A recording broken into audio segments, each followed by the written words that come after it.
Morning, ladies and gentlemen. Please come on in, let's get started.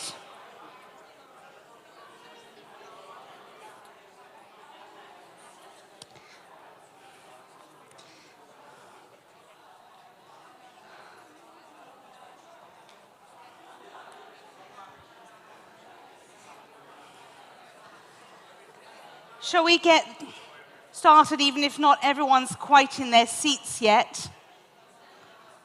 Welcome again to day 2 of our conference. And welcome to the viewers who've tuned in on the live stream. Shall we start by some fun? Shall we start by some fun? Yes, okay, so I set you a challenge yesterday to find out the meaning of some new words and phrases. I told you yesterday about gluggaveður, which is the Icelandic word for window weather. Weather that's better to look at through the window than to go out and experience. And somebody's come up and given me another word they learned, which is the German word for good luck when you go on the stage. And apparently it is toi toi toi. We don't know where that comes from. Can anyone tell me the root? What's the origin of this term in German? Toi toi toi, which means good luck. Of course, I said, well, in English, we say to someone who's about to go on stage, break a leg. And somebody said, in German, we up the stakes. We say break a neck. So, can anyone tell me what the origin of this phrase, toi toi toi? Somebody knows. Okay, we'll get a microphone to you. Here, I have a mic. Excellent. Yeah, here. Tell us where it comes from. Well, I'm not German, and I actually don't know if it has the same origin in German as it has in Estonian, but in Estonia we, so to say, spit 3 times over the left shoulder to not to jinx something or to make sure that something goes well. And so this would be the sound of spitting 3 times over your left shoulder. Okay, so we spit, it's only the left shoulder. Left. It's important yes, to go over the left very shoulder. Important. Okay, is there any other culture that spits over their shoulder? Okay, which country is this? The Swedes. You're also spitting. Do you spit on the left? Yes, on the left. When a black cat goes over the street, you have to spit 3 times over your left shoulder. And only when the black cat? Yeah, otherwise you got bad luck. Okay. So we'd have to be careful with that one. If you're in Sweden and you see a black cat, you should spit 3 times over your left shoulder, but never at any other time, and especially not if you go on before you go on stage, because you might break a leg or a neck, because it brings bad luck. Okay, what other interesting words or phrases did you come across in your conversations? Anyone hear anything interesting? Yeah. Over here? No? What about this phrase of breaking a leg in English and the Germans going 1 step higher, break a neck? Let me get you a microphone. Where did the microphone go? Yes, here we go.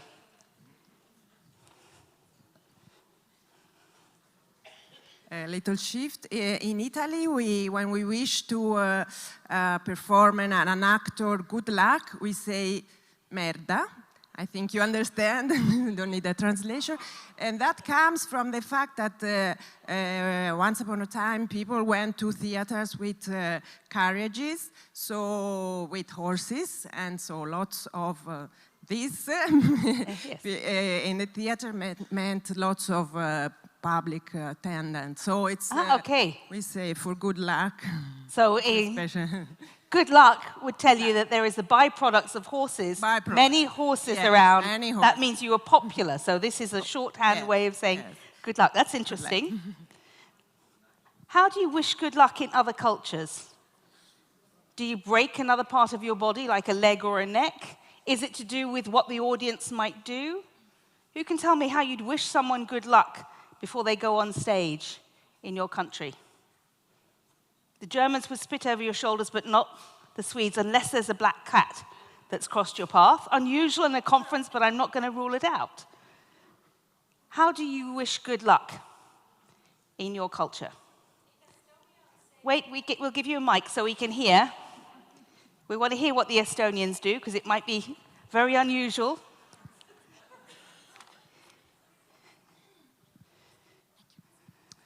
So we say kivikotti, which means a stone into your bag. Put a stone in your bag? Yes. Okay, what does that mean? No idea. Can anyone help out our Estonian colleague? Why might you want to put a stone in your bag before you go on stage? Is it because the Italians might be throwing the horse droppings? Anyone else from Estonia? So in Estonian, all those sayings are like opposites. You wish the thing that's bad for the thing you're wishing it for. So if you're going on a journey, so the stone in the bag, it's that's definitely what you don't need. Okay, so it's just strange humor. Strange humor, okay. Well, again, if you wish an actor in English good luck, break a leg, you don't want them to break a leg, you want the opposite. And I assume the same with the Germans, you don't want to break the neck. So here you don't want them to have a heavy bag to pull on their journey, so you wish them a stone in their bag. Okay, that's interesting. Yes, actually, we would like to add that also if you're going somewhere by car, then the other person might wish naelkummi, which is get a nail into your tire. Get a nail into your car. Or is it the same for a bike? I'm a cyclist, and I certainly don't want a nail in my tire. Okay, so it's any vehicle with a tire. Okay, you see, we learn new concepts each time. And that's interesting. It seems to be similar across Europe, that in order to wish something positive for the person, we name the worst thing that could happen, and then it's done and out of the way. That's an interesting cultural concept. I wonder if they do that in other continents in the world. That's your homework. Go away and find out. Is that something uniquely European, or is that traditional everywhere in the world? Is you name the worst thing so it can no longer come into reality. Okay.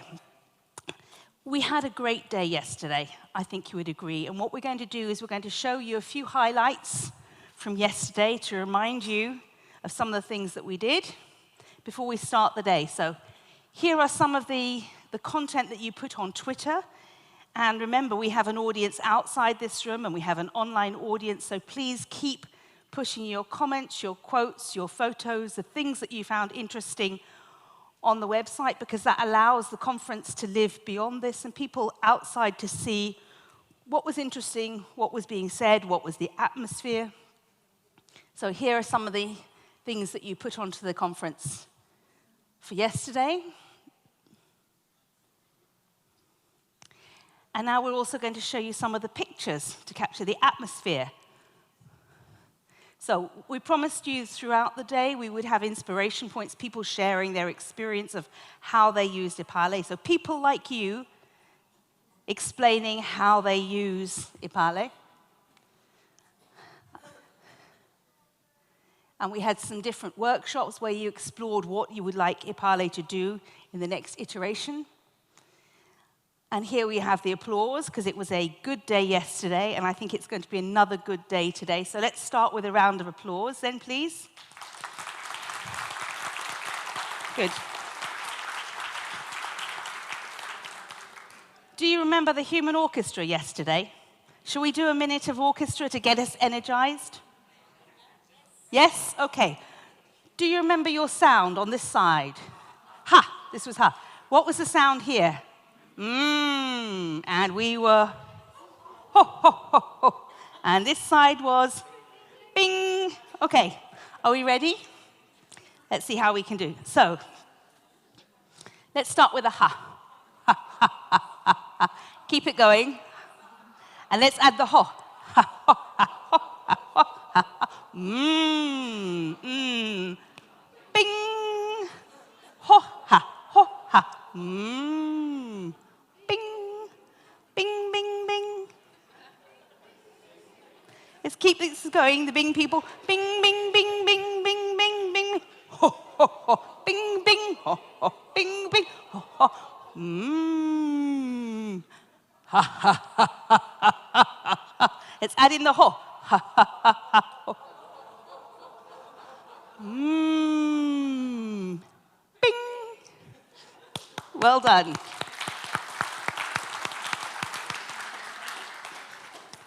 Okay.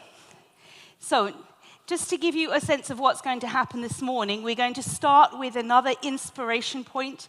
One of the users of EPALE will share their experience and their stories. Then I will explain to you the process for the different workshops. Actually, no, I'm going to do that now so you can see what they are. Apologies. Can you bring up the information about the workshops? This morning, we have a number of workshops. And I'm going to show you the different topics of the workshops, but I need you to understand how we're going to do this. You get free choice of which workshop you would like to attend, but some rooms are obviously larger than others. So, first come, first served. When the smaller rooms are full, you will need to find one of the larger rooms. Now, this room here, the Polonia 1 and 2, is obviously going to be a larger room, as is the Polonia 3, which is next door. So the smaller rooms are around the corner, C3 particularly. So if that's the workshop you want to go to, make sure you go promptly, because when all the seats are complete, you need to go to another workshop. We thought that was the fairest way of allocating space in those workshops. But don't worry, the results of the workshops will, of course, be captured and shared in the overall conference report. And at the end, when we come back together, each workshop has been asked to develop 3 key messages that they will share with us. So you'll have a chance to hear from all of the workshops, but you get to participate in just one. So we also are going to have coffee breaks arranged during the time of the workshop when it makes sense for the timing of your workshop. Those of you who are staying in this hotel, you need to make sure you're checked out. If you haven't done that, your window of time to do that is during the coffee break. We will start promptly back here in plenary at 11 o'clock. So now let's preview for you the different workshops. And as a reminder, the details of the workshops are all found on the EPALE website where you can see the agenda. But let's see, workshop number 1, please. That's going to be room C3, EPALE as an upskilling tool. Let's see the next workshop, please. Workshop 2, which is C1 and 2, which is also along that smaller corridor to the side. And here we're looking at monitoring and using it as a monitor for developments in adult education. That's particularly focusing on the relationship with policymakers. Let's look at workshop number 3. That's in this room, so it's a big room, plenty of space. And we allocated that space to the learner voice simply because we can tell from the data that that's the largest number of users of EPALE. Okay, that's Polonia 1 and 2, which will be this room and this room all together. Okay, let's look at the next workshop. Workshop 4, which is in the room next to this, which was separated by a wall. And this is how projects could use EPALE to further what they're doing and engage with the Erasmus+. And remember, we know that as a minimum, it looks like Erasmus+ will be doubled in size and budget, possibly tripled, so that might be of real interest to you. Workshop 5 is in room C5, and that's looking at the continuing vet on the EPALE platform. So you need to choose which workshop you would like to go to, because after our inspiration point, I will invite you to go straight to your workshop rooms. First come, first served. If the room you go to is full, come here, because this is our biggest space. We can take all comers here. And there's a reminder of the breakdown of the different rooms where you will find the workshops. Is everyone clear on the procedure? Yes? Excellent. In that case, it gives me great pleasure to introduce our inspiration point. We have Irina Sadakova, who's going to come and share how she uses the EPALE in her work. Irina.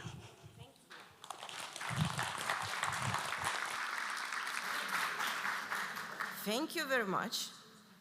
Firstly, I would like really thank you for this opportunity to share my experience with so great audience. And my name is Irina Sadakova, and I work at Sundbyberg Adult Education. Any question on this point? Okay, probably you would like to know where is Sundbyberg located. Yes? Yeah. Okay. Sundbyberg is Sweden's smallest municipality, about 9 square kilometers, and situated almost in the middle of Stockholm. So it's not a problem to find the Sundbyberg if you're in Stockholm. And here we have a big adult education school, and as well as a study and job consulate center. I teach Swedish as a second language at the school, and also coordinate Erasmus Plus projects at the school. In my background, I have, probably I should, yeah, it's me. In my background, so probably someone was at this transnational cooperation activities in Brussels. It's from Brussels. So, and in my experience, I have some other experience to work with the international project at different levels that lead mostly of the Swedish International Development Agency. And yes, and I play drums. If we're talking about lifelong learning, it's never too late. So, but EPALE, this is quite a lot, right, for the moment, it's quite a lot already said about EPALE, and I would like to focus my presentation on the point of view of project coordinator for Erasmus projects. How I use EPALE in order to develop and disseminate projects.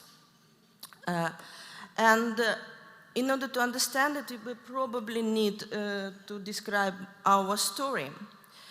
And we managed to get 3KA1 projects under 2 years. One project is already finished, and this project teacher competences in flexible learning environments for adult students in Sundbyberg city was a quite small project, but it became the best practice project and attracted quite a lot of attention, not only in Sweden, but also on the European Commission level.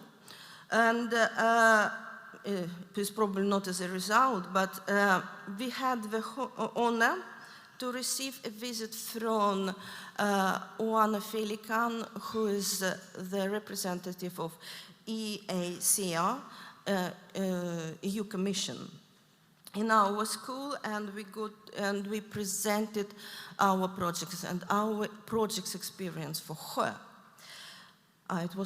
It was really exciting. Besides, we have 2 ongoing projects. The second one is a modernization of the Sundbyberg adult education for international cooperation. It's actually an extension of the first project.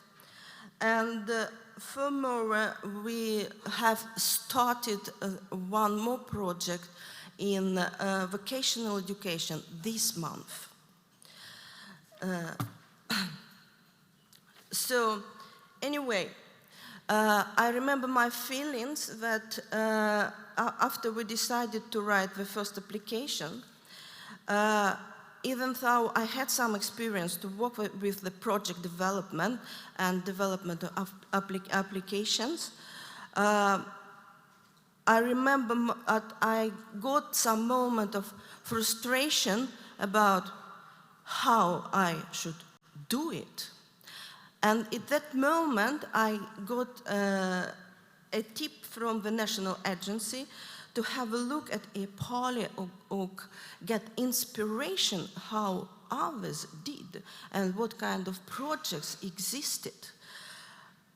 I did that, and I've got not only inspiration, I've get inspired for sure, but I also find the focal points between our idea and other projects. And simply to say, it gave courage to write the application. Probably if I would not look at the EPALE at that time, we probably didn't write application at all. So it was, how to say, the moment of the truth for me as a project manager. And this inspiration and journey at the EPALE, sorry, we put this point now. So this inspiration journey at the EPALE gave also focus to the application, focus to the project idea development, which I consider as an essential success factor for our first project, which, as I said, attracted so big attention from different organizations. So, anyway, if we're talking about the second project, here it is. If we're talking about our second project, I can say, but it was not only inspiration, but partners, what I found at the EPALE. And it was crucial for the project development because this project is almost job shadowing project, which we have to have partners in order to write the application, in order to implement the project. And I did it by partner search function at the EPALE. Right now, my colleagues, and I can say, firstly, that it's a picture where is our partners is here. And I can say that we have three partners in the project right now, and 2 of them I found at the EPALE's partner search. And now my colleagues are in Madrid doing job shadowing. Probably they're watching us right now. So, and I can say that I adore this function at the EPALE, partners search. And look how one can have such a wide network of organization in order to find those who has the same intentions and needs. I can say that it was worth to screen a lot of information about organization, about project ideas, to read a lot of emails, to answer a lot of emails, working with this function, partner searching EPALE. I see that somebody have done the same job. So, but in any case, I can say, yes, I lose my thought. But we can continue. As you know, all Erasmus projects have an important but probably the most difficult part, which is dissemination of results of the project. Yes, I consider that EPALE's blog is one of the best way to do it, actually. It's not only outside of the organization, outside of the school, but also inside. Because I usually send a link to an article which I or my colleagues has been published at the EPALE to all my colleagues in the school. And I can say that it raises awareness about the project activities among all colleagues in the organization and contributes the strengthening of the Erasmus project status as a tool for the school development. And for sure, it's advertised EPALE also. Finally, I would like to say that the usage of EPALE platform on all stages of project development, implementation, getting results, has contributed to the great success of our projects and sustainability of project result in our school. Tack for your attention.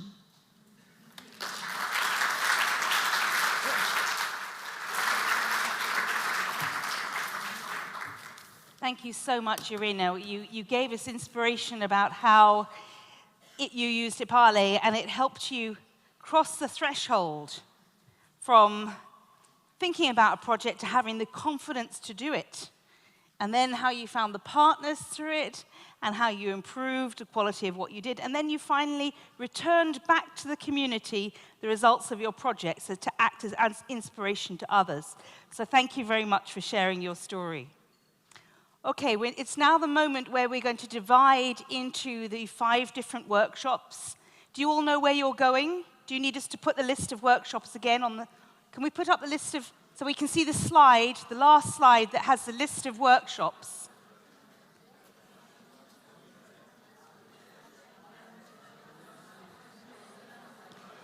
We start again at 11 in plenary. Please go to your workshop rooms. The last slide. The last one. That one, yeah, okay. These are the rooms to go to.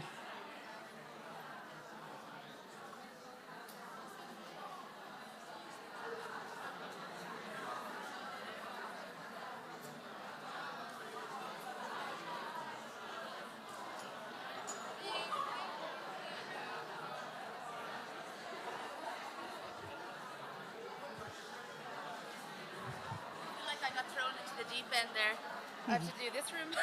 Oh my God. Yeah. You've got the biggest...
for the workshop, could you come to the center? If you're just here for a photo, please, could you do it another time so they can get their workshop started?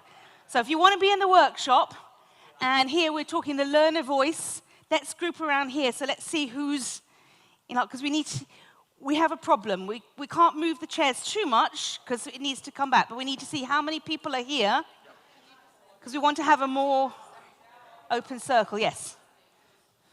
If you could help me maybe just move the first few rows of chairs so we can create a space where we can all sit together. Is that okay? Yeah. Okay, that's lovely. Yeah, that's probably about this amount of space. If you use up on the edge of here. Okay. Are you here for the workshop? In which case, let's come over and be friendly.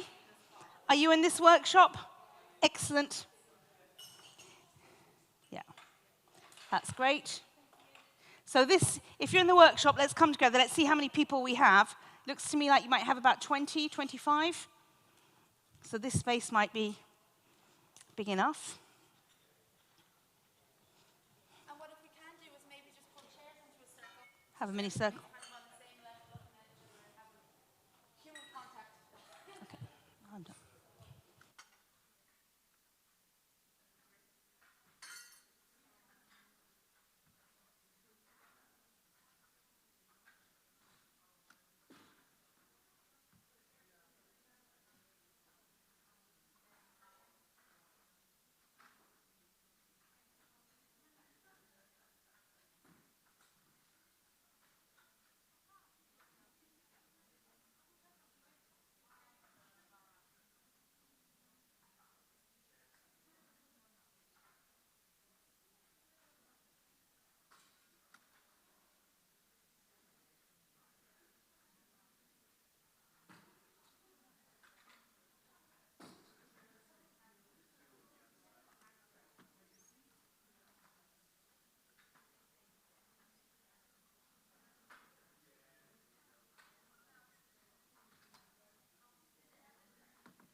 Hi everybody, welcome. Is everybody in the circle? Do you want to come into the circle? I don't want you to feel left out. I know. It might be easier for the activity. Sorry.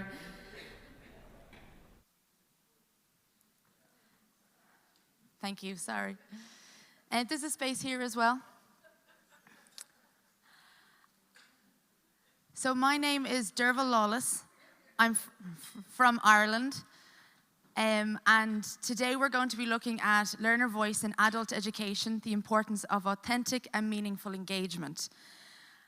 And I suppose to start out, my experience in that is that I was someone who came from a non-traditional educational experience. I grew up in a home where there wasn't higher level education. My mother was a single parent, so I had a non-traditional, I suppose, student perspective coming into the education system. I studied education studies myself. I worked in community and adult education, working with ethnic minority students and in community education centres. I know I'm still very young. If you're thinking, she looks 12. I'm not 12, but I'm not too far off. And then also now I teach in a university in Ireland, working with people who are studying to teach adult education. The organization that I work for, that I'm here on behalf of today, is Aintos. I don't know if, has anybody heard of Aintos? Brilliant. So we are the National Adult Learner Organization, and we're an advocacy membership organization. I'll talk a little bit about that more later. But I suppose that's the main thing to say. This is my role and why I'm here today. I think we need to get the energy up and help people to introduce each other. So we'll spend a few minutes doing an adult education warm-up. I won't ask you to clap or sing. I'm not as fun as that. But what I will say is, can everybody turn to the person beside you, and you're going to introduce them. So we're going to take 5 minutes. Hopefully you've probably done this before. And you're going to ask them questions about themselves. And then you're going to then come back to the group and introduce the person beside you. You'll tell us their name. In a second, gentlemen, some people. We haven't started yet. There's always one. Guys, we haven't started yet. Catherine, sorry. 1 second.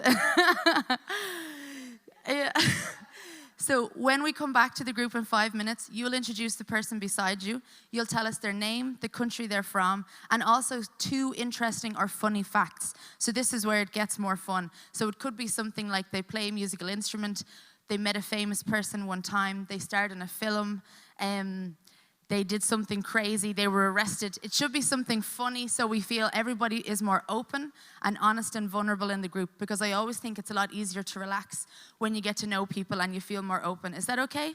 So we'll take 5 minutes to do that. Thank you.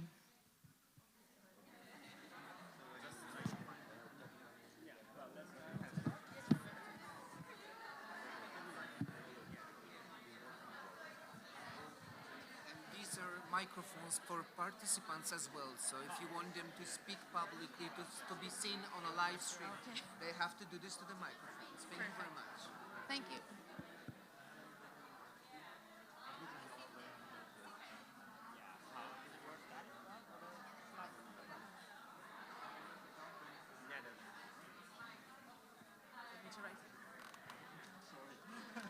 I should have said that small, I don't Questions. What's my issue?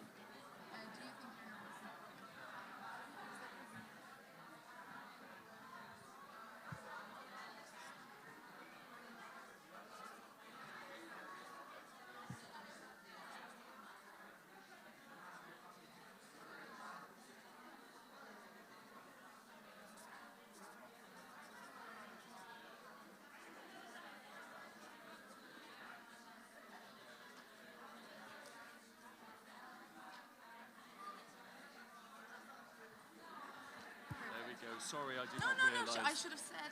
Thank you so much. I'm sure people have been creative when they need to.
So we have 2 more minutes, okay? So make sure you have the person's name, their country, and 2 interesting or funny facts about them.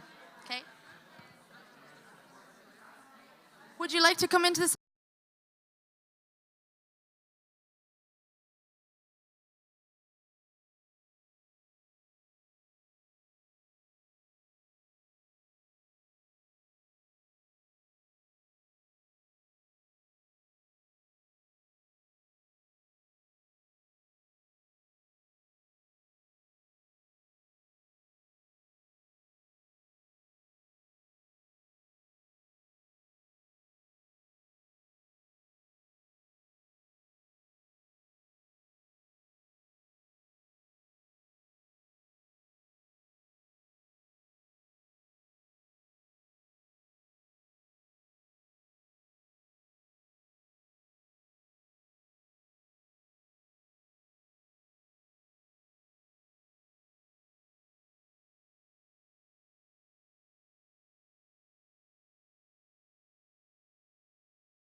I'm sure you had really interesting and fruitful workshops.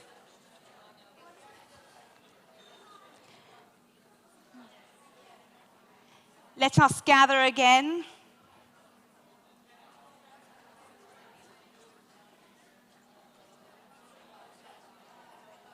How many of you in this room were at the Budapest conference a year ago? Okay. Did I talk to you then about two birds, the magpie and the robins? No? Okay, then I'm going to tell you about that. I'm inviting you to be a magpie. Now, for those of you who don't know, a magpie is a bird with a long tail that's black and white and black stripes. It's called a magpie. And I'm going to compare its behavior to another bird called the robin, which is a small bird that you often see on Christmas cards because it has a red patch here. Now, magpies are very sociable birds. They hang out in groups, in crowds. They also share responsibilities for looking after chicks together. Robins, they may look beautiful, and they have a lovely song, but they're extremely territorial, very aggressive. A robin is so aggressive that if you put a plastic robin in the patch of an actual bird, it will fly and attack it. It will even attack a plastic version of itself, so it's extremely territorial. Why am I telling you about these birds? Well, it's a lesson about learning, because in England, we used to have our milk delivered to the doorstep. This is before the days of self-serve checkouts at supermarkets. And the milk used to arrive in a glass bottle.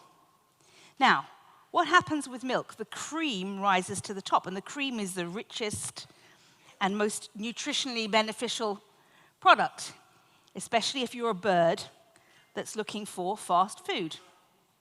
So, because the milk, when the milkman would leave it on the doorstep, used to get visited by the birds who would drink the cream, they started to put a thin aluminium top. Now, because magpies are sociable birds, some magpies worked out how to peck their way through the aluminium top on the milk. And within a few years, this behavior was seen by magpies all across the UK, which told us the successful way to solve the problem of the barrier of the aluminium foil was shared between the magpies. It was a community of practice.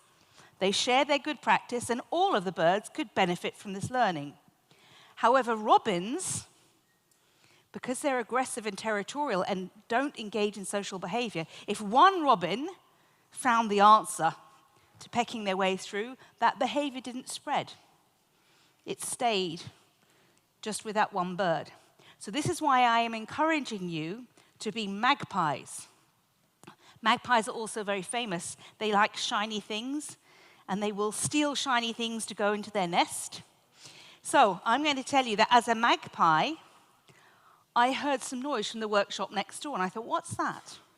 And I went in, and their icebreaker was a fabulous game of bingo. And the facilitator said, this is a Creative Commons tool. Please go on to EPALE. You can download it, adapt it for yourself. So as a magpie, a true magpie, thank you for that. I'm going to follow that invitation because I think it was a great icebreaker great game for the future. So I am encouraging you all to be magpies and not robins. And I see we're now all nicely seated in place, ready for the next element in our program. And we had those of you who were observant and looked at the EPALE website, you'll have seen we slightly shifted the timing. Please come forward. We have some spare seats in the front. There's no need to stand. Come and sit down. Our keynote speaker from this morning, we put it after the workshops because we couldn't trust the traffic between the airport and here, and she has flown in specially to talk to you, so it gives me great pleasure to introduce our next speaker, Lena Rachel Anderson, and she is going to tell us the secret behind Nordic adult learning. We look forward to hearing from you. Well, Lena. Thank you very much.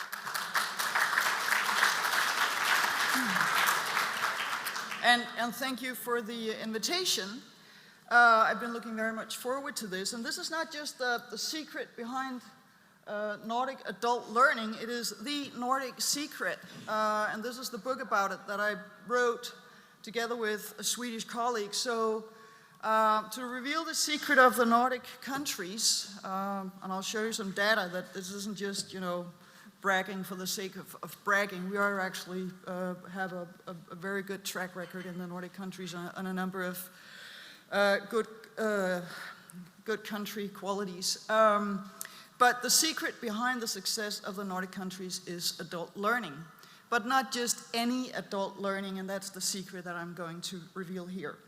I'm also gonna have half an hour, and some people heard me in Copenhagen where I had kind of squeezed 3 presentations into 1 hour, and the organizers here said, can you do the same thing just in half an hour? And I said, maybe I can do 2 presentations, squeeze them into 1. And that is what I've tried doing here. So what I'm gonna do first is I'm gonna give you the historical background for the adult learning in the Nordic countries.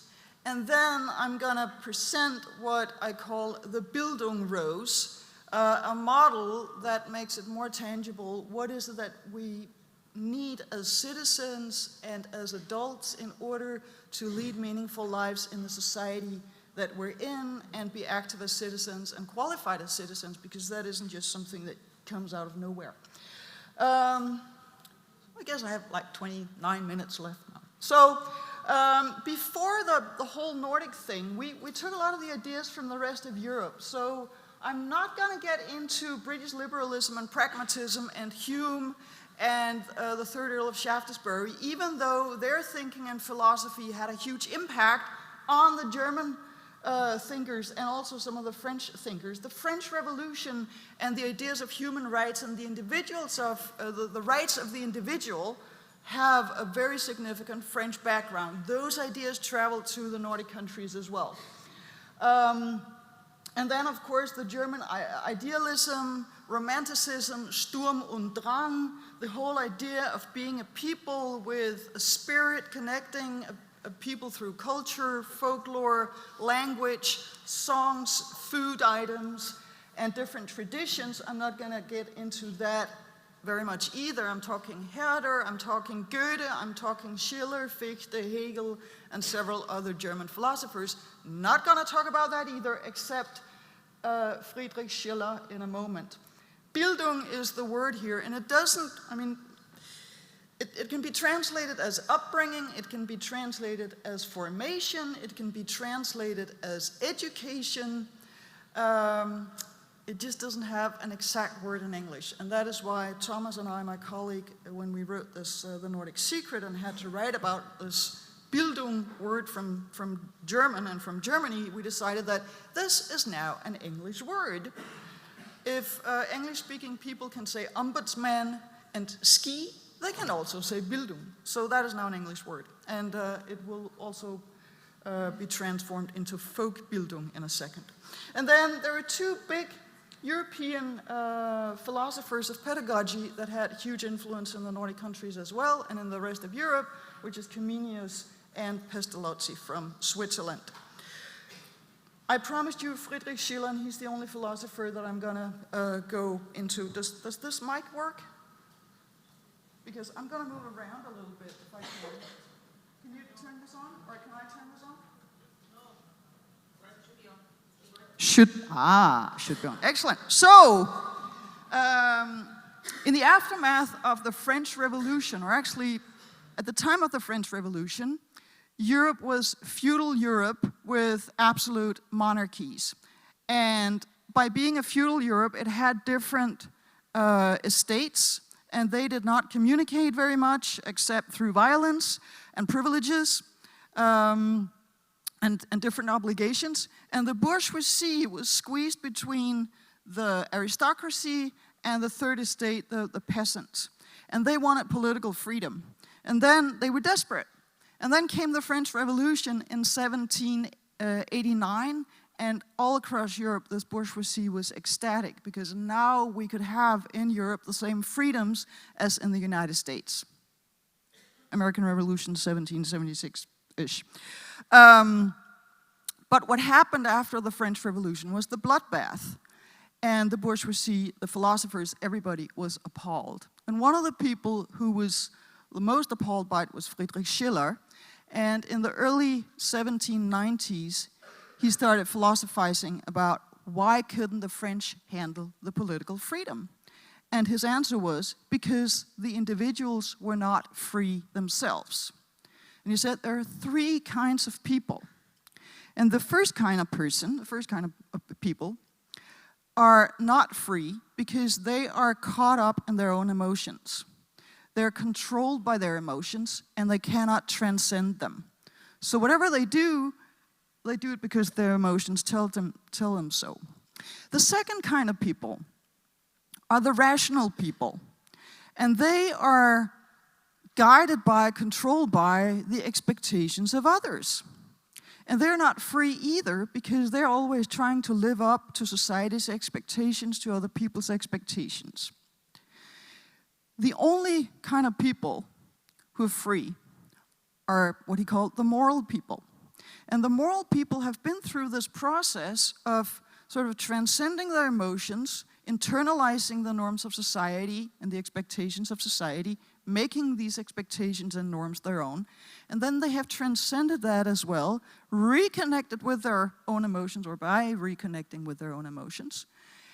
And thereby they have become loyal team players of society who can feel what is right and wrong. They have an inner moral voice telling them what's right and wrong. And these are the only people who are free. Because what happens when you have a revolution? Well, the first kind of people who are in the throes of their passions, when they see blood, they want more blood. And this was, I mean, man, we got the king and we got all those assholes and we can, wow, let's kill more of them. And that doesn't work. And then the second group of people, since they're trying to live up to everybody else's expectations, they're like, oh, these are the people who know what they're doing. Let's do what they do. And that doesn't work either, so they're not free. And the only people who have the moral backbone to say, okay, we need to change the political system, but that doesn't mean we can kill everybody we don't like. They are the people who can handle political freedom. And these are some of the thoughts from the 1790s. And the interesting thing here, and Schiller writes about it as the aesthetic upbringing of people. He also calls it Bildung. He says, so what is it that transforms people? Well, it's the aesthetic education, because if you have the arts, the aesthetics, beauty, all those people who are in the throes of their passion, the way to capture them and the way to align their emotions with the norms and emotions of society is through beauty. It's through music. It's through great paintings. So it's the aesthetics that forms, that shapes our inner world. And how do you get out of that mode of being where you're trying to live up to everybody else's expectations? Well, there we need aesthetics again. Instead of the sort of calming aesthetics that align you with society, now we need the invigorating aesthetics that shake you up and tell you to wake up and do something with your life and who you are and take a stand and stand up for what's right. And so they lift you out into becoming the moral person. And there are several of these philosophers in the 17, now I'm going back to the mics. You know, I'll just stay with this one, then I can move around a little bit. So there are several philosophers who have similar thoughts. Fichte also has similar thoughts, and so does Pestalozzi in Switzerland. He's less politically correct than Friedrich Schiller. He talks about the tierische Zustand, the animalistic mode of being, so that would be the people in the throes of their passion, the bürgerliche Bildung, the person who has internalized the norms of the bourgeoisie of society. They have that level of Bildung. And then he also talks about the third category, the moral person. So Bildung is about emotional development. It's about internalizing the norms of society and becoming a team player on behalf of society.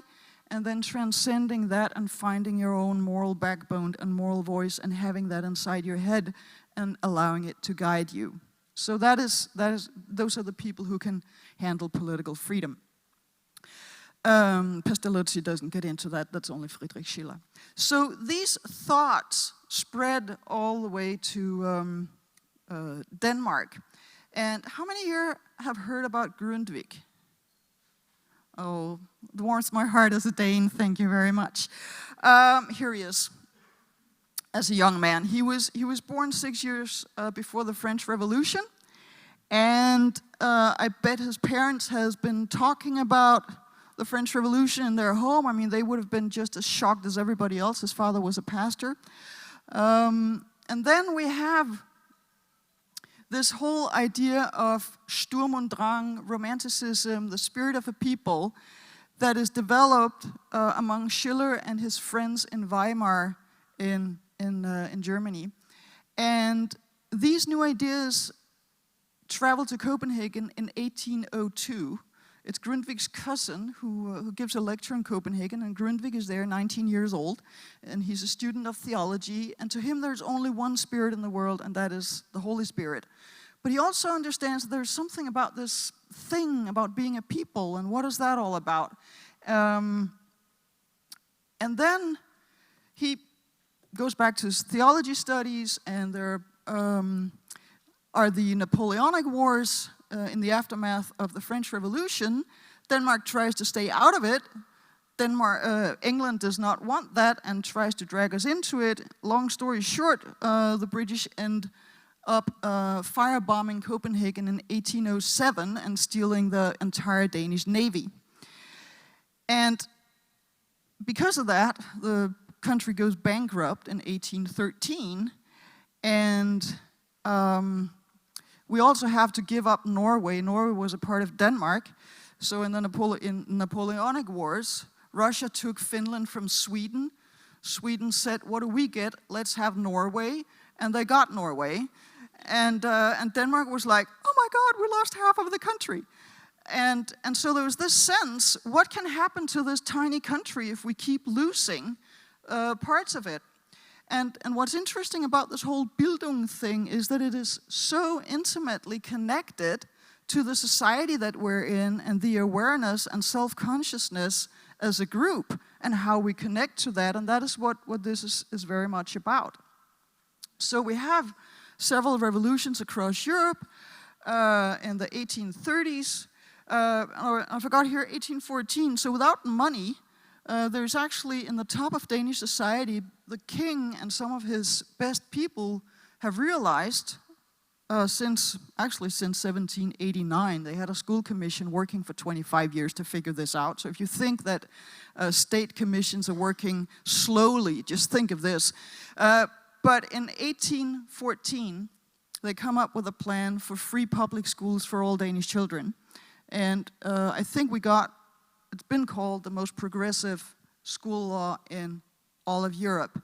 And it gave 7 years of free school. Both boys and girls could have that, and they could not only learn to read and write, and they could also learn math and writing. And there was 2 hours per week winter school for adults in the countryside. So there's an investment with a little money that the country had already in 1814. But there's also this sense of our nation is really fragile and what could happen to us. And Grundtvig starts writing about this and talking about this in the 1830s, and he comes up with this idea of a folk high school. The bureaucracy in Denmark at the time had been speaking German for years and was transcending, what do you call it? Changing into speaking Danish in the public administration. And so that was part of Grundtvig's project, that the people administering the country should speak the language of the population, which was a brand new thought. And they needed not just a hochschule, a high school, a university for that, they needed a folk high school, a Volkshochschule, where the young men of the people could learn what their country was about. And in this process, there was this border conflict with Germany, because if you look at the dark red part there, that was part of Denmark proper, as were the two green islands to the right. But the bright red, the brownish and the yellow, were two duchies owned by the king. And I'm not going to get into the details with this border conflict, but there was a fear that the Holy Roman Empire or somebody else from Germany would come and snatch that part of the country. And in order to keep the Danish spirit alive, Grundtvig came up with the idea of a folk high school for the peasants. And in 1844, this beauty was built. And it was supposed to teach the local peasants, and this was in the bright red area here, where people had sort of both a Danish and a German connection. And they wanted them to, Grundtvig and his friends wanted to make sure that these people knew that they were Danish. So they needed a Danish folk high school. And you can tell that this would have been a very, very expensive building in 1844. In fact, it was so expensive to attend the classes there. It was a 2-year program that only the richest farmers' sons could afford to go there. And therefore, it didn't really become a huge success. But it was a start. And they learned new agricultural techniques. They learned the latest science. They learned about their folklore. They sang a lot of hymns. They learned a lot of history. They learned about politics, statistics about Denmark, and they learned the latest science. And that was all good, but not everybody could afford it. Then we have 1848 and revolutions across Europe. But something else happens. This idea about being a people is growing across the peoples of Europe. And Grundtvig actually captures this in a song that has become a classic in Danish. And I've made this translation. I'll just let you read it.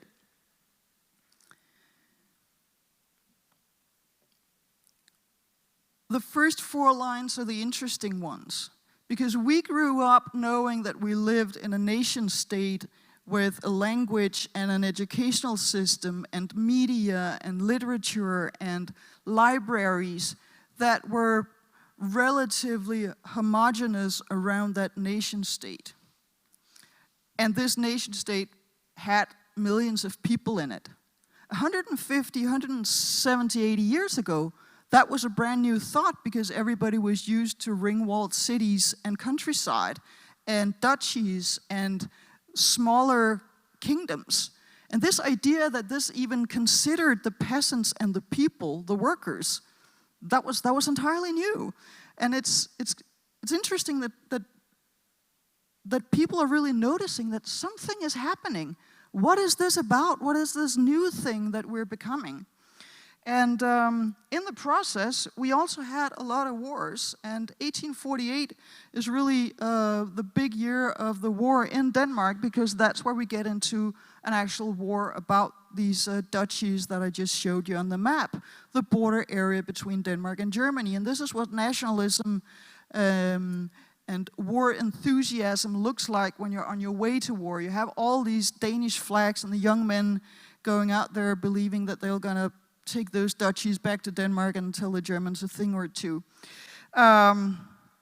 They didn't. It ended in an armistice in 1851. But in the meantime, this whole idea of being a people had caught the imagination of the Danes, as it did in other parts of Europe with similar ideas. But what's interesting is that people at the time really noticed that something was going on, and one of them was this young woman. It's not Greta Thunberg. It is Mathilde Fibiger, who is 19 years old in 1850, and she writes a letter novel between Clara, who's sort of a bit like her, who's a gouvernante of a young maid in a household teaching 2 young children. And she writes these letters to her friend, and here is how she perceives her friend, and that she thinks in a completely different way.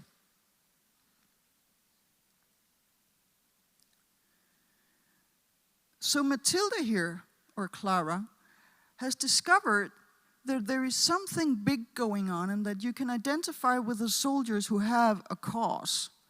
But her friend is really just interested in the guys and the handsome officers in their uniforms. And these are two very different modes of being alive, and that's where we can go back to Schiller and say, so who of these two girls is in the throes of her passion? And who of these two girls has figured out that I need to be a team player on behalf of society? What's interesting about this 19-year-old girl, and which really says something about how smart people could be 200 years ago or 150 years ago, is that she definitely writes this novel from this position.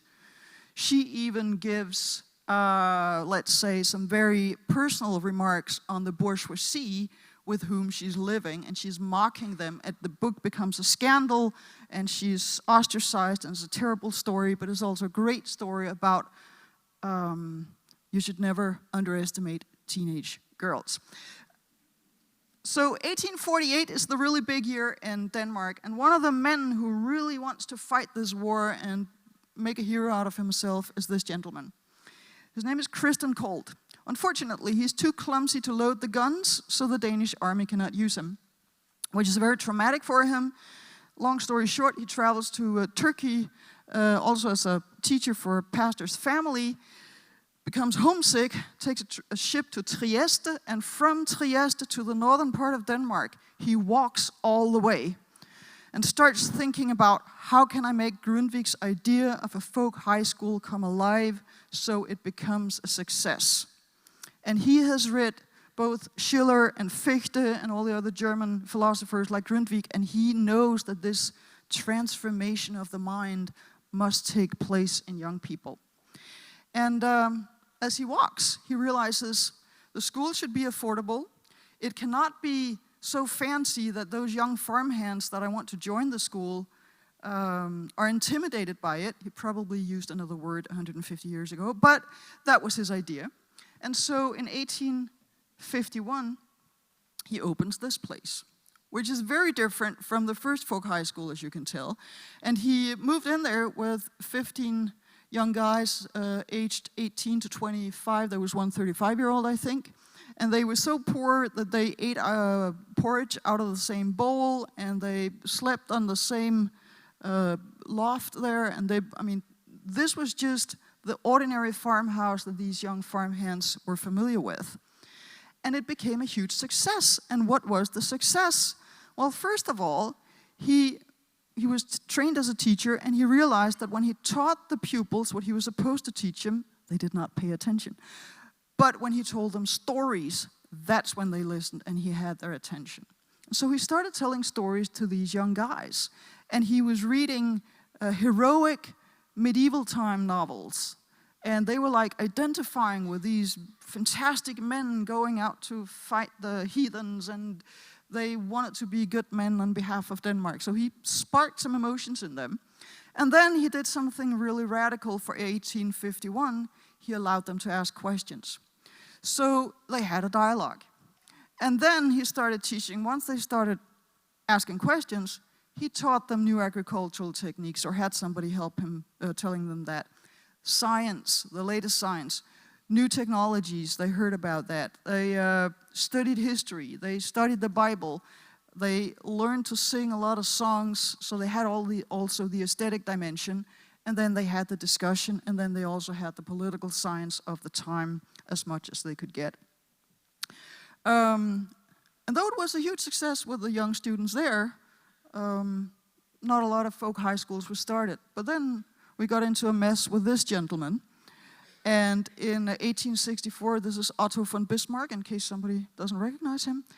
He actually managed to take all of the yellow, all of the brownish, and all of the bright red part of Denmark, which was a third of the part of the country that was left after half of it had disappeared when Norway disappeared. So now the Danes felt like, what? Who are we going to be? How are we going to survive as a people? Folk high schools. So 1865 is where like 9 folk high schools started, 1866, 11 of them, and then it boomed, and around 1900, 130 folk high schools had started, and 100 of them had survived. So if there's anything that Denmark should appreciate and thank for all the folk high schools, it is Otto von Bismarck. That's not politically correct, but it's true. Norway copied the concept, and so did Sweden, and so did Finland. And if we look at how this changed the countries, we also got railways and other stuff. But if we look at the economic development during the 1800s, it allowed the Nordic countries that started out really, really poor. Do we have a dot here? Yeah. So this is the rich countries, and you can see which countries I put together here as the rich countries, developed like this. And these are the poor countries of Europe, so it's basically Southern Europe. And here you have the Nordic countries. I mean, we're used to thinking of the Nordic countries as rich countries. But when we entered the 1800s, we were the poor people of Europe. And then we started these folk high schools in the 1850s and particularly 1860s. And then we climbed up, some of us, to even compete with the Swiss. How much more can you wish for? And these are just one set of statistics. There's some newer data from a project called the Madison Project. There are tiny differences, but you can see the Swiss are still the richest. They had Pestalozzi, and they have a lot of mountains and cows and stuff, and they have good educational systems. But still, you have the Nordic countries entering the 1800s as very poor countries, and then particularly 150 years later, we have worked ourselves up to a different part of the economy. So we did something right. And I would say that there are two things that go together here. One is that you have this emotional development where people get to a point in their life where they take responsibility for their society and for their community, and they do it out of a sense of moral choice, and they do it because they feel it's right. And so the whole, not just the result, but the whole process of getting to that point in your life is Bildung. But it has to connect with society, and you have to have knowledge in order to do that. And for that, I have developed a model that is now called the Bildung Rose. There's a sort of a rose in the middle. You have the stem here, and then you got these petals around it. And all of these elements are out there in society. The production, we need shelter, we need food, we need all kinds of material things. There's technology, there's science that teaches us how the world works, and then there are ethics and narrative. And I distinguish between morals and ethics in the following way. Morals are a part of our narrative as a group, and morals teach us how to behave in familiar situations. Ethics are the principles behind it all that allow us to find out how to behave in unfamiliar situations. And we need both of them. And then, of course, the aesthetics, and then there's political power. And the idea with this, illustrating it like this, is that as society grows and we become more people in society, technology, all of this becomes more complex. Each of these petals, each of these domains in society specializes and becomes a subsystem with its own complexity. And sometimes they become so complex that they forget about the other parts of society and can no longer communicate with them. And that is not good, because when they do so, they all have a dark side to them, which is that production can become abusive and exploitative, like slave trade, not taking care of the environment, and so forth. Technology can disrupt the institutions and power structures of society, which is really, really dangerous, because you have a lot of people who will then suffer from anxiety, and you will lose sort of a grip on society. Science can become arrogant. We've seen that happen, and you can find it in various departments at your university, so I'm not going to mention anybody by name. Then you have ethics, and if you have philosophers who develop the ethics beyond the moral norms that most people share, that can cause anxiety as well, because it becomes too abstract and hard to handle. And then, of course, narrative. If narrative, be it religion or political ideology or the sense of peoplehood and the history that we carry with us, cannot tolerate other ideas and other narratives. It can become narrow-mindedness, which is, of course, also very dangerous. And then aesthetics can create confusion if you have avant-garde art that doesn't really make sense to 99.9% of the people, and you suddenly have the sense that, oh, I ought to be able to understand this, but I don't. And when we have these domains sort of tearing the rest of society apart, the political power must either try to get them into the middle again, or somehow balance them, or become controlling and abusive in order to keep people within certain limits. And if we have an organic development, on the other hand, and these domains collaborate, and each domain and wherever you are in society chooses to collaborate with this development, you can get something entirely different from disruption and arrogance. You can actually get this. If production sort of reaches across the aisle and insists on having ethics, and people in ethics, be it philosophers or people from other backgrounds, don't mind getting their fingers dirty and collaborate with production, then we can have sustainable prosperity. If pastors, rabbis, imams, other people in religion realize and accept that society will change and new technologies, particularly new communication technologies, will change how we can organize society, and they collaborate, and people in tech are aware of the moral norms and institutions of the society that their technologies will eventually somehow change, then we can create meaningful and purposeful development where people are not losing control over their own lives due to technological development, and society does not lose a grip either. And then if science, the orange one, and the arts, aesthetics, be it pop culture or avant-garde art, collaborate, that is where we can create deep and meaningful understanding and enlightenment.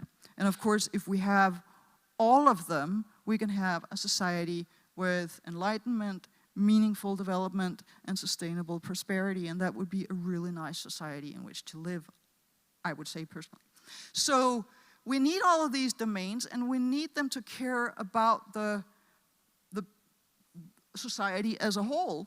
And the challenge is, of course, how do we distribute power and control in a society like that? And what we've managed to do with adult education, with primary school, secondary school, tertiary school, and adult education, is that as more and more people become familiar with all of these domains and can take responsibility in their society, in their daily life, in their professions, as citizens, in creating communication among them and caring for all of society, the better and more stable and complex societies we can have, and the stronger democracies and the more freedom and responsibility we can have.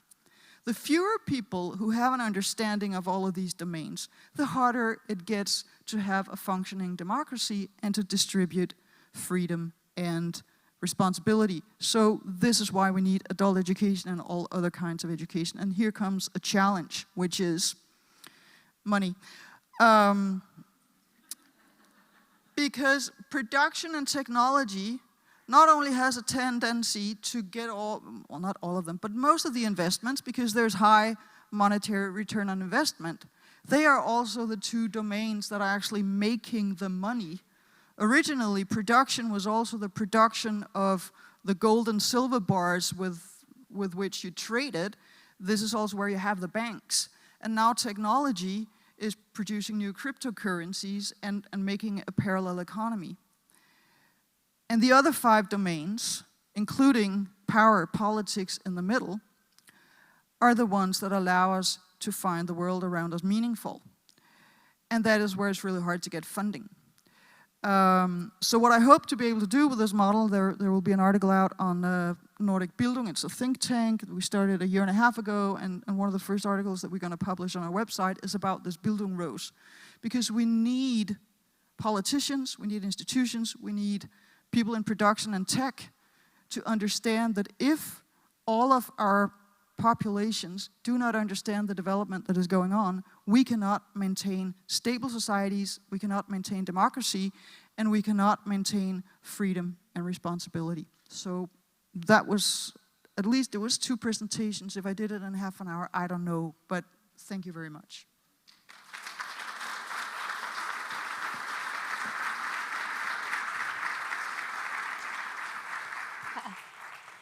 Thank you very much. Wow, you have given us lots of food for thought, and you haven't just fed the physical, but the spirit and the mind.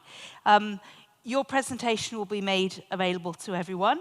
Are you ready to answer a couple of questions if we have time? That's why I stayed up here, otherwise it would just... Okay.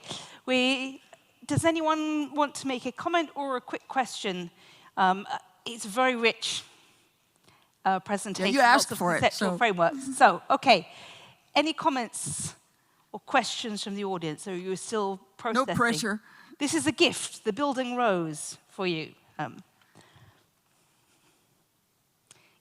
Okay, we'll bring a microphone to you, please.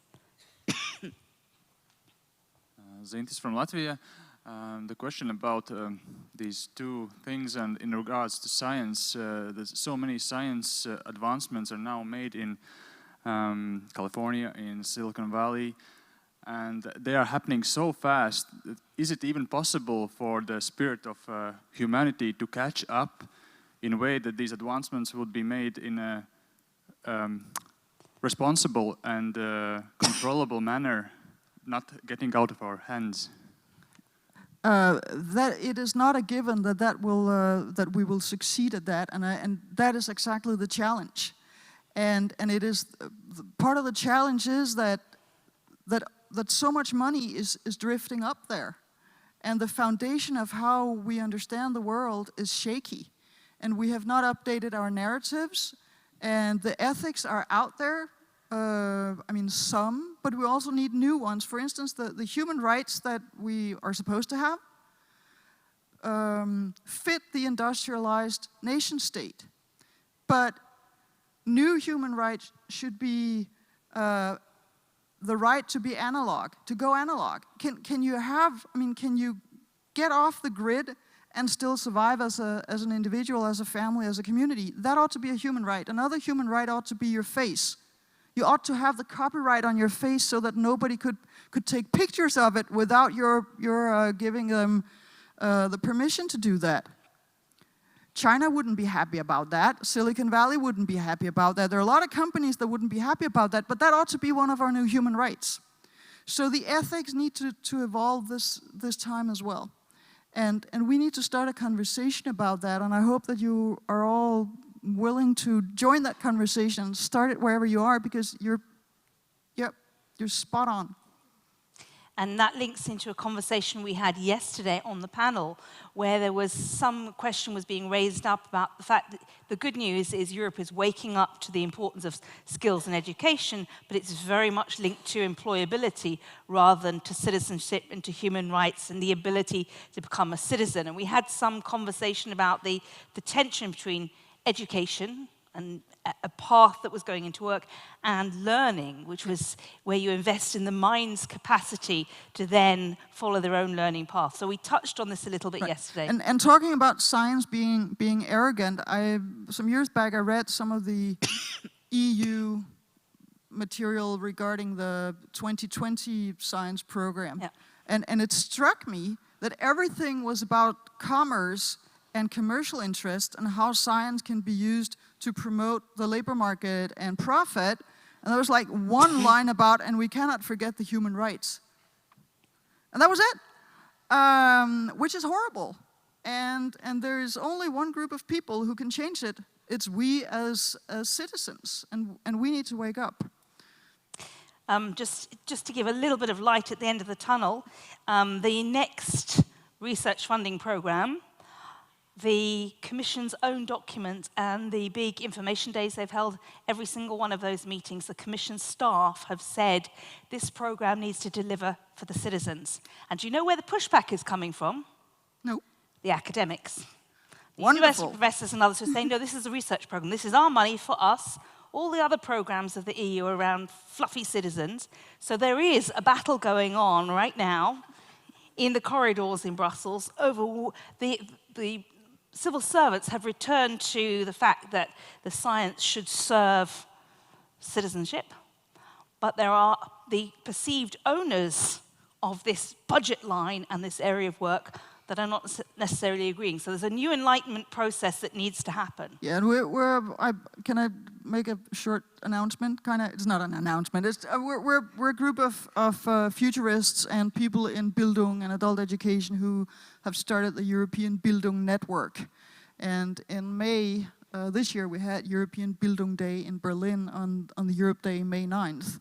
We have a Europe Day. Nobody really uses it for very much, and we thought, we want to use it. And what else should we use it for than Bildung? So we hope that we can raise awareness, that we can turn Bildung into a European force of rose garden, European rose garden of enlightened citizens, and for a conversation about what kind of continent do we want to be, what kind of world would we like to contribute to, and how can we make sure that all these amazing technologies and all this, I mean, isn't it amazing we live in a time where we could, if we decided to and worked for it, we could have just the kind of world we want. I mean, we can have, people are dying from obesity, not from hunger. The most common diseases we can cure. We know what a good life looks like. I mean, there are psychologists and philosophers who have figured it out, and people have learned it from their own lives. And we're not making the right choices, and it's really about choices. It's also about what kind of stories do we have in our head, and I think it's interesting that you have now actually not just a youth revolt, but a children's revolt against all of us belonging to the generation where you have debt. The generations who don't have debt, they can afford to protest. The rest of us have to pay money to the bank every month. And so we're sort of a little more subtle in our way of expressing ourselves. So we have all these opportunities, and we need to choose right. And adult education should be about that as well. And part of it is, of course, that you get knowledge, but also that we have the aesthetics and the emotional development and the sense of, I want to be a team player on behalf of society, and I want to take a moral stand. Okay, thank you. And as a final message to the audience, how can this audience participate and contribute? You mentioned there's a think tank and some activities of the 9th of May. Give us some actions that we can take to further this vision. We will, over the next week, have europeanbildung.net up and running, where you can sign up and become part of the network. And we don't have any funding or resources right now, but if we can create the network and have the communication, at least we can create the awareness, and we can collaborate together. And then European Bildung Day, mark May 9th, 2020, we will be in Copenhagen, and I hope to see all of you there. Excellent. Thank you very much. Thank you.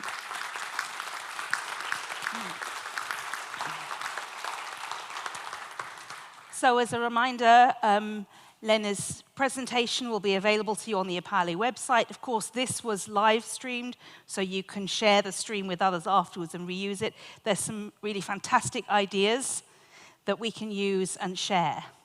And speaking of ideas to share, I'd like to just briefly capture some of the content that you generated yourselves in your co-creation through the workshop. So what I'm going to do is ask each of the facilitators to share with us just 3 key points from their workshop. As I said before, all of the material we created will be shared, but let's just hear some of the flavor of the building you created, the formation and the training. So let me invite the facilitators. And can I start with the facilitators who are in this room? Polonia 1 and 2, would you like to stand up, and we'll give you the microphone. Just give us, not the full recipe, but 3 ingredients that came out of your workshop. Can we give you a microphone, please? Thank you. Thank you. Is it on? Okay, so our workshop looked at learner voice in adult education. the importance of authentic and meaningful engagement. So we had a number of questions as part of the workshop, and I won't be able to do it justice to include everything, but here are some of the points. We asked about the challenges that your organization or your country faces in promoting and including learner voice, and I think a huge part of that was realizing that's not even a concept in some countries.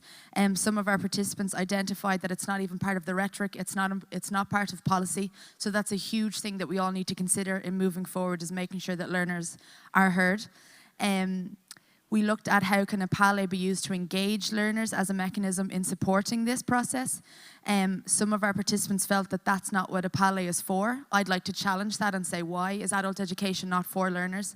So therefore everything involved in that should be about what's for the learners in promoting that, you know, from a social rights and a human justice perspective, of course. And that can be in terms of sharing ideas and blogs and looking at it as a new concept. Then we also asked, do you think learner voice is important, and for what and why? One really great point was learners are the reason why adult education exists. There you go. Of course, they should be influencing the adult education models. It helps to encourage active citizenship. If we hear their stories, we can identify how to overcome these obstacles. It's vital for student-centered adult education, and learners are the humans and the citizens within Europe, so therefore they have the right to education, and we want to make sure that it's designed and influenced by them. So those are key points. Thank you. Excellent. Thank you very much.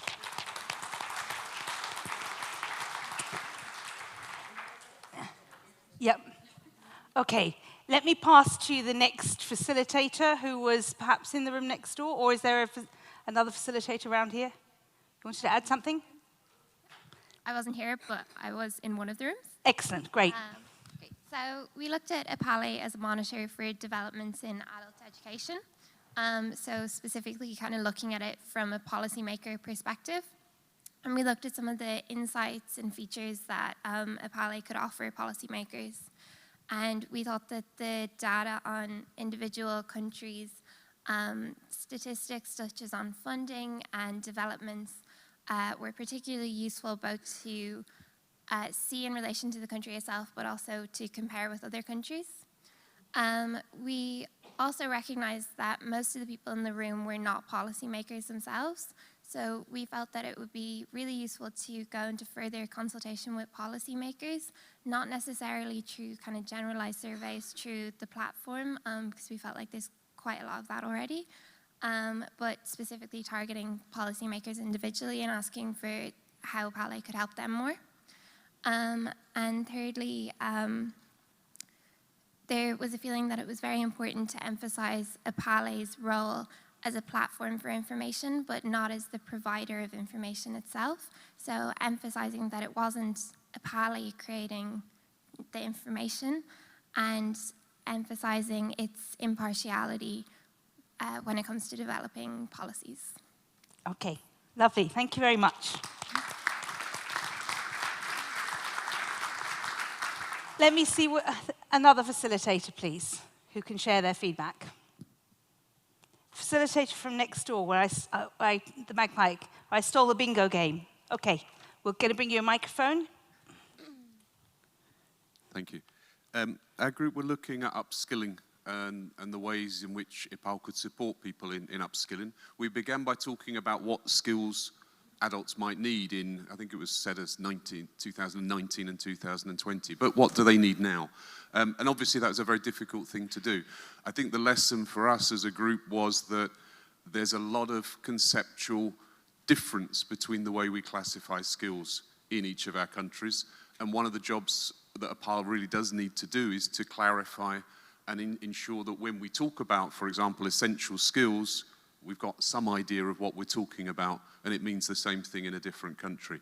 Getting on to a second point in terms of what could EPALE do, it was one theme that EPALE could do far more to make use of its members and its users in order to do jobs like that. That there needed to be more peer-to-peer activity facilitated through EPALE, but certainly far more user-generated concepts and user-generated understandings of what we mean when we talk about soft skills, when we talk about critical skills, basic skills, etc. In terms of, again, with peer-to-peer, we felt that there was a lot of potential, for example, within language learning, to match up users in order for them to work on their language skills, as they will likely have very similar interests and backgrounds and things that they can engage with. Seems an obvious and very, very powerful way of engaging in language learning. And that was just as an example of another ways that we should be thinking about of creating peer-to-peer contacts through EPALE. So we're not just talking about the resources and the content in EPALE, we're talking about the people who use and populate EPALE. On the content, there's a pretty strong message that it's impossible to find things on EPALE and that's a problem. One of the reasons for that is conceptual difficulties, people calling things different things, people having different perspectives on certain resources, but there is a strong call for a new system of tagging and far, far improved search within the website. I'll just say one more thing, which again, it was a sort of an overall message repeated a number of times. We were asked, what can EPALE do to help people gain these skills? What do we need to do to EPALE? And a very strong message was, it's not that what we need to do to EPALE. We don't need to add on extra tools. We can improve the ones we've got, of course, and they'll always develop, but we don't need new things. We need more people. And we need more people to be able to engage with those tools for them to be really functional. Okay? Thank you all very much. Excellent, thank you.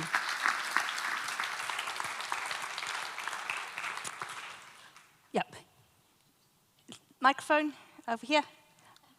And do you want to come up closer to the front as well? Thank you. We were the group talking about CVET, so continuing vocational education and training, and how EPALE could, work with this group of professionals as well. We stated there shouldn't be a separation of CVET on the one hand and adult learning on the other. But for example, also lots of adults nowadays also do IVET, so initial education and training, because they're going back when they're unemployed or they're starting a new apprenticeship or whatever. So we should think about the whole sector. I'm not going to talk more about the tools and the user friendliness that has been mentioned before. There should be capacity building or the possibility, like, blended learning, also with the opportunity to meet each other. There should be e-learning, etc. There should also be space for continuing education, well, for VET practitioners, because if you look at the page at the moment, there isn't even a theme in that area. When you look at the projects, there isn't too much. So to create the spaces in those, so rearrange the themes where there is more space, have a for example, ambassadors, to have a thematic group for VET, etc. Maybe communities of practice with a bit of a question mark, because we also had a long discussion about whether, how, and so on. And yes, and the last point was reaching professionals like Vocational Skills Week through the national support services, through the projects and the national agencies, etc. So creating space, capacity building, and then reaching out to people. Excellent, thank you very much.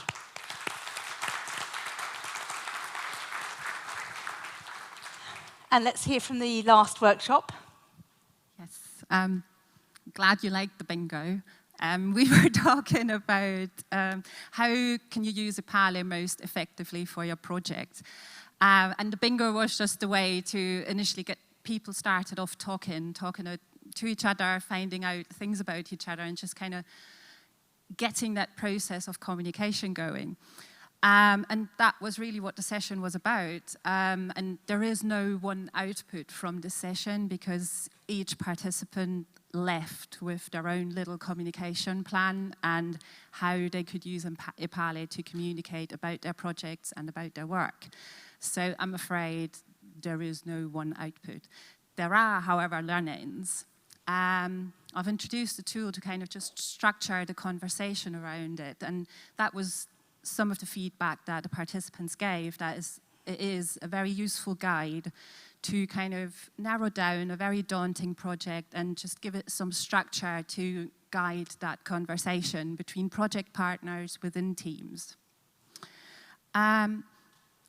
Because communication is so wide-ranging and essentially you communicate at every corner and through different channels, and people found that actually communication is much wider than just EPALE, and projects actually need to look much wider. So EPALE is an integral part, but it shouldn't be your sole means of communicating with the outside world. And probably the last, not lesson, but insight from the conversations from the different groups was that because there were so many different people in those groups, they all found they brought different perspectives to the table. And for instance, one group consisted of some NSS members and some projects, and NSS members were like, oh, but we've got this fantastic tool and it's brilliant and you can do this, this, this, and this. And projects were like, actually, that's not how it works for us. So it's just kind of taking your glasses off and putting someone else's glasses on and looking through them and seeing like, oh, right, there are different ways and different ideas. So yes, just to say that the tool we've all worked with in the workshop is available as an OER, and you can all play with it. You can translate it into your own languages. You can adapt it, as is the OER bingo. So thank you. That's all from us. Thank you.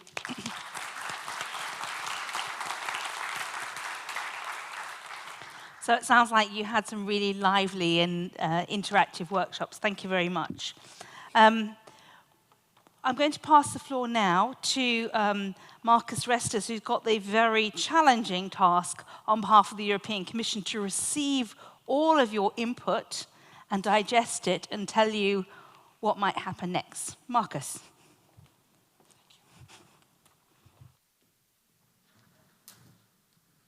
Yeah, hello, super. I have some 20 pages of notes, a bit more than 20 pages of notes. I'm immensely grateful to you and what I could take with me, because it's my first EPALE conference.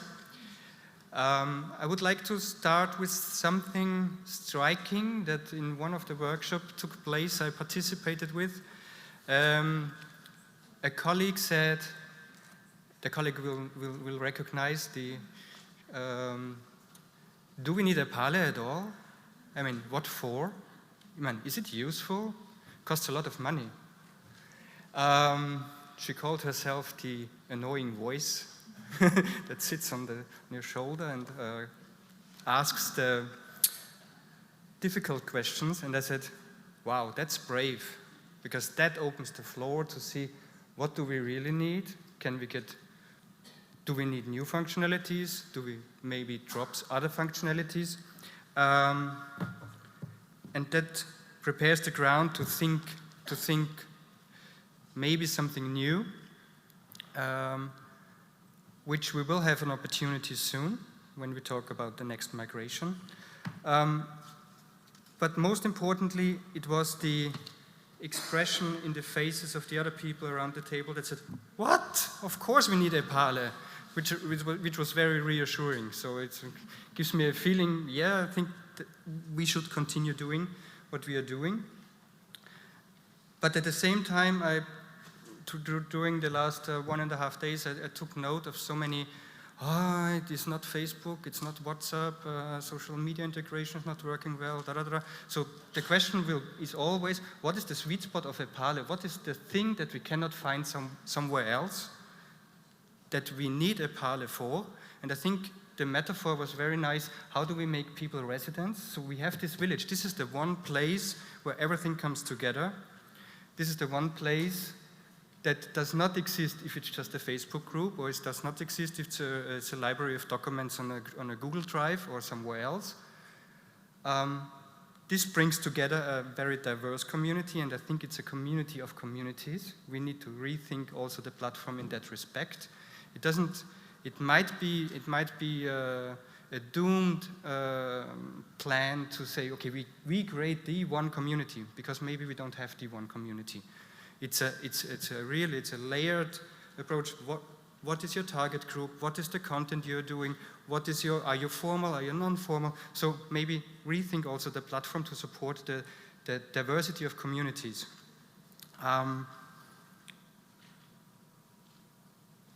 Very briefly, it was raised a few times, safety and security, data protection. I dare say, rest assured, it's a Commission platform, and the red tape when it comes to GDPR and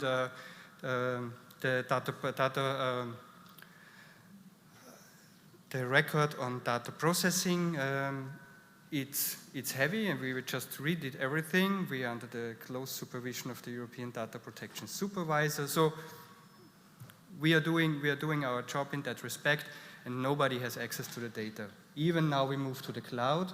Digit is taking very well care of that. None of our cloud providers, or they're taking care of that, the cloud providers have to host it on European territory so that all legal aspects are carefully respected. So that, I think, we are on the very safe side. And also that contributes to the village metaphor mentioned just before, because you need to feel safe in that place where you decide to settle and decide to become a resident. I mentioned already, we just finished one migration. Let's think about the next one. Let's think about, Wilhelm mentioned it on the very first day, let's think about the next migration to Drupal 8, which gives us the incredible opportunity to really rethink again, what do we need, what do we drop, what do we bring on board, how do we solve the problem with, of the taxonomies? Because if we go, like you mentioned, if we go massive user-generated content, we will not be able to keep this centralized taxonomy that is super rigid, and we maybe go towards a folksonomy. I mean, this has been out there in the research field since 15 years. I think that's worth considering. We give the content to the users, we also give the tagging to the users, we give the taxonomy to the users. There are enough examples out there where this already works nicely.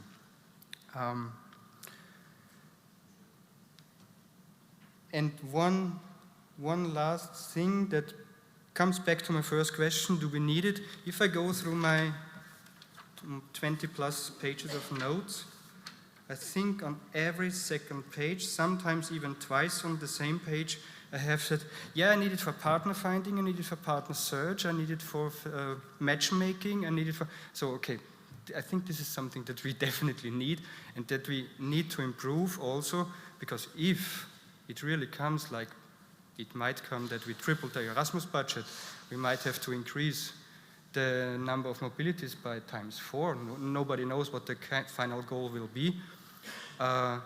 Then we need to enable and empower the users to do them themselves, to find them, to find each other, to do their projects. We cannot take everybody by their hand, so we really need to give the proper tools to basically do it themselves. Yes, I think we need EPALE, and I believe that we have a bright future ahead.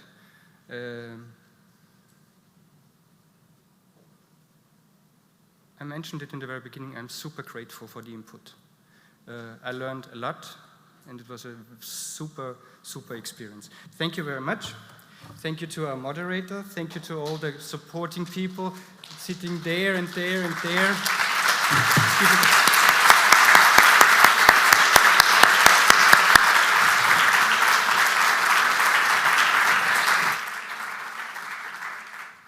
Thank you, Marcus. And as you say, a conference of this size doesn't happen without huge teams behind you, and there are technical teams, organizing teams, communications teams, the hotel, everyone worked together to try and make sure your experience was good quality, and I'm sure you appreciate it.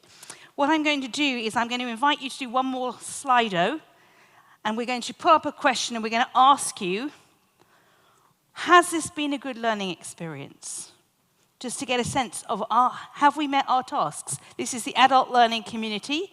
Has this last day and a half been a learning experience for you? As a minimum, I know you've gone home with new knowledge about quirky phrases from other countries. But was that enough to make it a good learning experience from you? And while you're voting, I just need to give you a little bit of practical information, which is to say that the NSS members, when we close in a few minutes, you need to go straight downstairs, please, because you have a working lunch meeting. For everyone else, we're going to be offering you networking drinks and nibbles just outside the door when this is finished. But let's again have a look. So it looks to me like 4 out of 5 are at about 60. You'll give 60%, no, only 50% are giving us 4 out of 5. There's a couple that it's only 1. You haven't learnt very much. What else can we provide that would make it a good experience for you?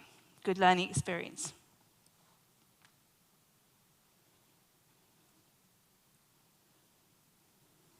And we'll close the poll when we hit 100, so we're almost there. 97. 101. Okay, let's close the poll. I think we've captured enough information. So we set ourselves a task yesterday morning to network, to exchange, to dialogue, to learn more about each other, and for this to be a joyful experience. If anyone here who's heard of Marie Kondo and the decluttering community, where she asks you to look at every item, every piece of clothing, and say, does it spark joy? Now, we gave you a bag of little items that were all branded EPALE. So when you go home and you put the things on your desk, ask yourself, will it spark joy when you remember this meeting in Warsaw? And I very much hope that the answer is yes, because I can tell you from my perspective when I go home, my kids, it will spark joy when I tell them I've bought them chocolate-covered plums from Warsaw. That was a task I was given. But when I get out the mug and the purple notebook, it will certainly spark joy in me. So thank you all for your participation. I'm sure there'll be another event soon that will bring this community together again, but if not, thank you and see you soon.